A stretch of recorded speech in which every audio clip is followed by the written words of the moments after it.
Donc, je m'appelle Éric Doré, moi je suis installé depuis les années 90. L'exploitation fait 330 hectares, où dès le départ de mon installation, c'est diversifié dans la plantation de pommiers à cidre.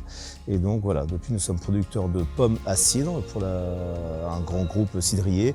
Mais à côté de ça, on garde une partie de nos pommes, puisque c'est notre verger, pour faire notre propre production, donc les différents cidres, les différents jus de pommes, le vinaigre, sous le nom que vous connaissez, donc le pressoir d'or. Alors déjà, il faut savoir que la pomme à cidre est moins contraignante qu'un verger de pommes de table, parce que ce sont des pommes un peu plus rustiques, enfin les arbres sont un peu plus rustiques, et on a surtout, nous, l'avantage que s'il y a une tache sur une pomme, elle n'est pas forcément déclassée. Donc voilà, donc on a continué dans la pomme à cidre pour pouvoir nous transformer. Alors ça par contre c'était une valeur ajoutée, le fait de transformer nos pommes et de les vendre en produits finis, forcément il y a une valeur ajoutée, on est producteur, récoltant et transformateur. Mais au final, on vend vraiment, on va de la plantation du pommier jusqu'à la dégustation, l'énologie, le produit, les arômes, etc. Tous les vergers sont en lieu de raisonner, c'est-à-dire qu'on s'aide énormément de la nature. Et l'exemple que je donne toujours, c'est cette fameuse petite coccinelle qui nous aide énormément puisqu'elle mange les pucerons. Même introduit des insectes, je parle de ça il y a déjà une vingtaine d'années, le fameux prédateur de l'araignée rouge qui vient de la vigne, qui s'appelle le typhodrome. On avait déjà fait beaucoup d'actions et là depuis 6 ans on est passé dans une autre phase, donc de rentrer en verger biologique. Il y a une bonne soixantaine de nichoirs d'installer dans ce jeune verger. Pourquoi ? Parce que l'oiseau a un rôle important dans les vergers et ailleurs. Ce oiseau va manger par exemple les chenilles. On a également des ruches. Il y a un apiculteur qui tous les ans nous met une soixantaine de ruches dans le verger. Et bien là, les abeilles, elles ont leur rôle sur la pollinisation des fleurs évidemment. Également au niveau du travail du sol. Comme on ne désherbe pas les vergers, on les travaille mécaniquement. Donc là, on a fait comme un gros investissement dans une machine avec un palpeur qui vient travailler la terre. Et puis un investissement, alors je dis ça avec le sourire, on a aussi investi dans des binettes. Parce que de temps en temps, il faut évidemment le bio, il faut passer aussi à la main. Enfin, ça faut le savoir.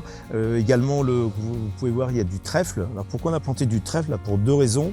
Le trèfle, déjà, capte l'azote de l'air et restitue l'azote au sol. Donc, c'est peut-être pour ça aussi que les arbres, vous voyez, ont un fort développement. Et puis également pour tous les insectes. Les premiers arbres ont été plantés dans les années 87, ça fait quand même plus de 30 ans.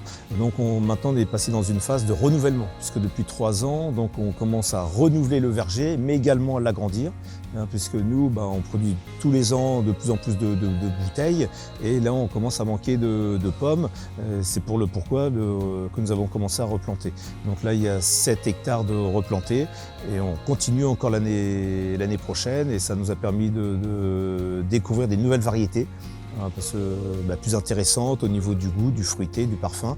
Donc il y a également des variétés anciennes, mais aussi des nouvelles.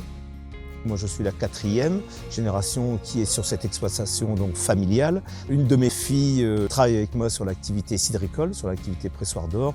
Et puis petit à petit, on commence à parler de reprise. Je commence à avoir quelques petits cheveux blancs, donc on commence à dire tiens voilà, faut commencer à céder un petit peu, donc ça se passe super bien. Ce nouveau verger que l'on vient de planter a reçu le label bas carbone. Donc on remercie tous les intervenants, en l'occurrence la maison Adéco. On s'est rencontrés plusieurs fois et puis effectivement que les équipes viennent ici, alors ça c'est effectivement un réel plaisir de montrer, on peut se téléphoner, des mails, etc. Quand on est en visu chez un producteur, c'est complètement différent, avec grand plaisir de vous accueillir ici. L'intérêt aussi du verger, c'est de se faire plaisir. C'est-à-dire qu'on dit toujours, nous c'est notre bureau ici, donc on a un bureau qui est assez sympa. Et puis également d'amener notre petite patte aussi dans tout ce qui est environnemental, réchauffement climatique, enfin tous les sujets actuels. Nous, agriculteurs, enfin arboriculteurs plutôt, on est content de contribuer. Et puis oui, d'amener notre pierre à l'édifice. En plus, c'est une exploitation, comme on le disait tout à l'heure, familiale. On transmet j'appelle ça un relais. Moi, je l'ai reçu, je le transmets à ma fille, qui, elle, devra l'améliorer également. Donc ça, effectivement, c'est dans une logique plutôt sympathique et plutôt agréable.